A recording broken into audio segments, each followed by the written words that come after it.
Well, how's it feel to still be standing here and be back for another year? I'm super grateful, honestly. It's football is something I love, and yeah, over the winter break I was kind of going back and forth, but talking with my family, you only get to play college football one time in your life, and ultimately that was kind of what brought me back. Was that kind of always what you thought might happen, or were you really truly undecided during the season, or what was kind of your thought process? Through the season, I wasn't focused on it really. I was, new game each week, focusing on what we had to focus on throughout the season. And then, I kind of talked about it with Coach Keene, but didn't have a decision made until really, Christmas break. What were some of the factors that led you to making the decision to come back? Like I said, you only get to play college football one time in your life. I feel like I could have regretted not coming back, but I'm not going to regret, having another year with the boys. So, as an offensive lineman, I mean, you obviously sign up for pretty big physical toll to make this commitment. So how does that, weigh on your mind? And clearly, if you want to do that, you got to enjoy the process to some degree. So how much do you enjoy the day-to-day, and what type of physical toll did you sign up for?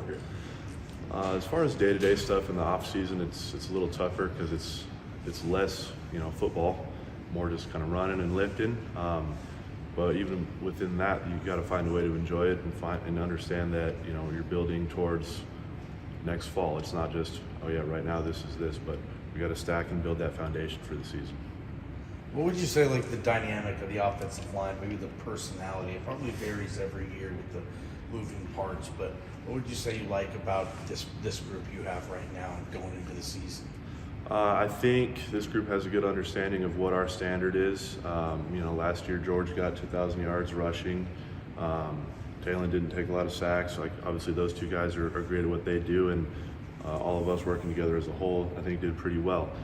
I think having a full off season with that group is going to kind of help us continue to grow in that. The first kind of meeting we had with the O-line was talking about what the room needs to look like, what our standard is. I talked about that 1,000-yard rusher as a mark that I think is achievable and that we need to hit, and protecting the quarterback, and then just that heavy, hard run game is something that we need to be proud of and really have inside of us. What do you think is going to be different about Bush as opposed to what Dirk was doing scheme-wise?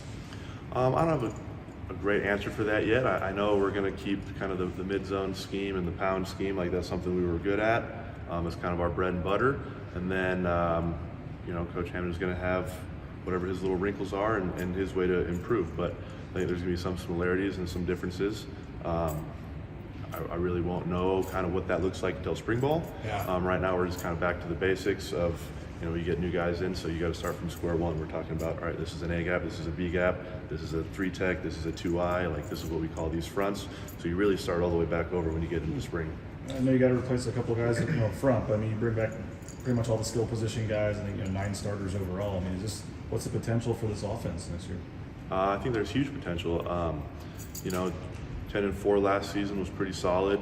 Didn't win the championship game though. That was something we talked about as well. It goes to show, how difficult it is to be a champion, and that's above our team room, like the championship and the bowl game. So we got one of those done, but we really need to do everything we can this offseason in order to achieve that entire goal. You've had different offensive coordinators in the 6 years. You've had 2 different coaches. How much, when somebody changes in that position, does what the blocking schemes and what they do, does it change a lot, or is there not that much that's different when they change that? As far as what the name of the double team might be, like that could be different, but our techniques are going to be similar. Like how Coach Keene teaches, it's going to be similar. The verbiage that we use might change just because it's a different offensive coordinator, so we're going to kind of run his system and the words that he uses. But outside of that, like what we're doing is very similar. You obviously have to replace OJ and K-Connie. Who are some guys you think are ready to step up? I don't know. I think Cage Casey's a good young guy. And then there's other centers in the room that are continuing to develop. Cade obviously had a good year at right tackle. I don't know what the plan for him is, if he's going to go to left or stay at right. But overall, I think we have a pretty solid base of guys that are coming back. And then, have a couple guys develop in the offseason. But only time will tell what that's going to look like.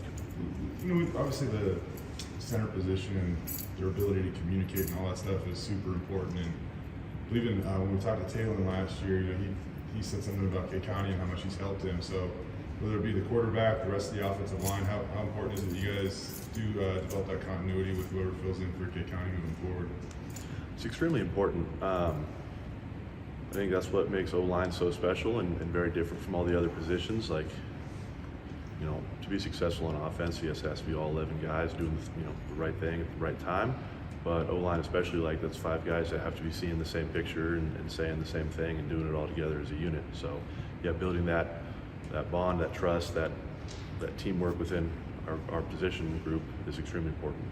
We talked about it a little bit, but whether it be George or Ashton, how excited is the offensive line to block for those guys? Because if you fit it right, obviously those guys can take it. But there's times too where, you know, they can make something bad look good too. So how excited are you guys to block for those two? Yeah, no, it always gets me fired up because, you know, when we are doing our job and we're executing well, like, they're making huge things happen. But yeah, like you said, you know, maybe we miss a blitz or someone didn't get the job done perfectly on a certain play, and Ashton can go from, oh, that should have been a TFL to he just took it off the edge for a gain of 4 or 5 yards, whatever it is. He's still making it a positive run. So when you have guys that can do things like that, it makes our job a lot easier.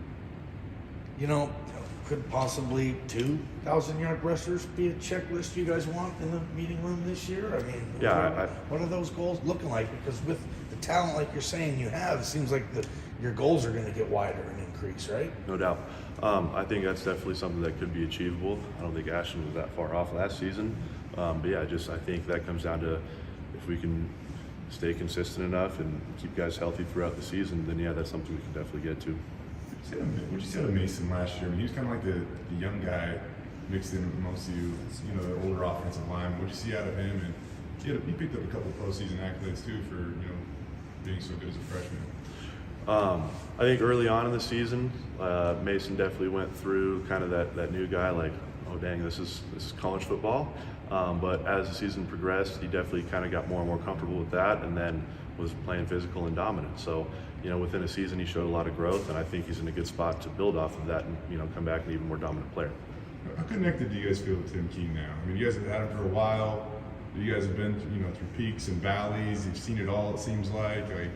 What is the relationship like with you and Tim Keene and the rest of the room, for that matter? Yeah, I think family is definitely a good word to describe it. Like, we talk about that, but you're right. Yeah, a lot of ups and downs. You know, different coaches leaving, different players leaving. Within the offensive line room, like, a lot of stuff gets put on our shoulders, and we get to carry that.